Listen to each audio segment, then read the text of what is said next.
Hey guys, Crystal Dahaba here. So I have a couple fun projects I'm doing tonight. One, I am finishing up this beautiful piece. It needs one more coat of resin on it, and then I'm shipping that out to its lovely new owner in North Carolina. And then I am going to be putting a layer of resin on this, so hopefully fill in some of these bumpy areas and make it beautiful and ready to find its new home. And then, can't really show you exactly because I don't want to move it, but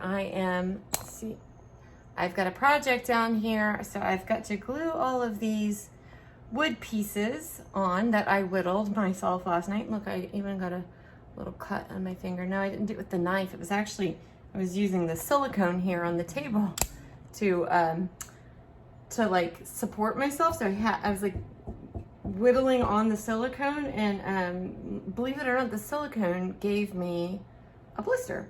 So fun stuff. You learn things new every day. So I'm going to prep my resin, and I'm gonna let it sit because I find that, like, even though I use the warm water, I find that rather than putting the resin bottles in the warm water, if I pour the resin in equal parts into a cup and then let the cup sit into the warm water for about 20 minutes, then there's no bubbles and it's beautiful.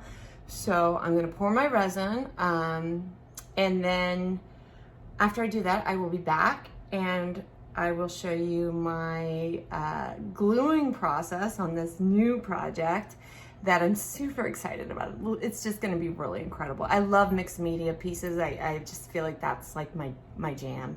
And so I'm going to get the resin set up. I'm gonna turn the camera back on. I'm gonna show you my project, and then you can watch me glue and then resin and then put extra special things on there. So give me a minute and I will be right back.